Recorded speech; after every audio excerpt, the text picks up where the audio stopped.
ചൊവ്വാഴ്ച ദിവസങ്ങളിൽ ഞങ്ങൾ പോകാറുള്ള പള്ളിയാട്ടോ കൊച്ചു പള്ളി.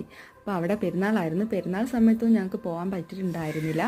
അത് കഴിഞ്ഞിട്ട് ഞങ്ങൾ ഇന്നലെ ആയിരുന്നു അവിടെ പോയിട്ടുണ്ടായിരുന്നു. അപ്പോൾ അവിടെ പോയി കുറച്ച് നേരം പ്രാർത്ഥിച്ചു. അപ്പോൾ ഞങ്ങൾക്ക് അവിടെ പായസമാണ് നേർച്ചയായിട്ട് കിട്ടുന്നത് കേട്ടോ. അപ്പോൾ ഓരോ ഫാമിലിക്കാരിങ്ങനെ പായസം കൊണ്ടുവരാൻ നേർച്ചയായിട്ട് കൊടുക്കുന്നതാണ്. ഉണ്ണിയപ്പവും കിട്ടും കേട്ടോ. അപ്പോൾ ഡ്രൈവിംഗ് അറിയാത്തതിൻ്റെ വലിയൊരു ബുദ്ധിമുട്ട് ഞാനിപ്പോൾ നന്നായിട്ട് അറിയുന്നുണ്ട്. എന്തായാലും ഡ്രൈവിംഗ് പഠിക്കണം എന്നാണ് എൻ്റെ ഈ വർഷത്തെ തീരുമാനം. തൊട്ടടുത്തൊരു ക്ഷേത്രത്തിൽ ഉത്സവം നടക്കുമായിരുന്നു കേട്ടോ. അപ്പോൾ ഇത് ഉത്സവത്തിൻ്റെ ഈ ഒരു സൗണ്ടൊക്കെ എനിക്ക് ഭയങ്കര ഇഷ്ടമാണ്. ഒരു വല്ലാത്തൊരു വൈബാണല്ലോ ഇത് കേൾക്കുമ്പോൾ തന്നെ, ഈ മേളത്തിൻ്റെയൊക്കെ സൗണ്ട് കേൾക്കുമ്പോൾ. അപ്പോൾ എനിക്ക് ഭയങ്കര ഇഷ്ടമാണ് ക്ഷേത്രത്തിൽ ഉത്സവത്തിൽ. ഞാൻ ഇതുവരെ പോയിട്ടില്ല. എനിക്ക് ഭയങ്കര ഇഷ്ടമാണ് പോകണമെന്ന്. അമ്മമാരൊക്കെ സെറ്റ് സാരി കൊടുത്ത് പിള്ളേരൊക്കെ പട്ട് പാവടയൊക്കെ ഇട്ട് പോകുന്നതിന് ഭയങ്കര രസമാണ്. അത് എൻ്റെ മോൻ എവിടെ പോയാലും ഒരു ബാഗും ബോക്സും പെൻസിൽ ബോക്സും ഒക്കെ ആയിട്ടാണ് പോകുന്നത്. എനിക്കറിയില്ല എന്തിനാണ് ഇതൊക്കെ പോകുന്നതെന്ന് എനിക്കറിയില്ല. എനിക്ക് മേ ബി ഡോറ ബുജീനെ ഇൻസ്പയർഡ് ആക്കിയിട്ടായിരിക്കും. ഇപ്പോൾ ഇതുപോലെ പിള്ളേർ നിങ്ങളെ വീട്ടിലുണ്ടെങ്കിൽ കമൻറ്റ് ചെയ്യാം കേട്ടോ. ചൊവ്വാഴ്ച ദിവസങ്ങളിൽ ഞങ്ങൾ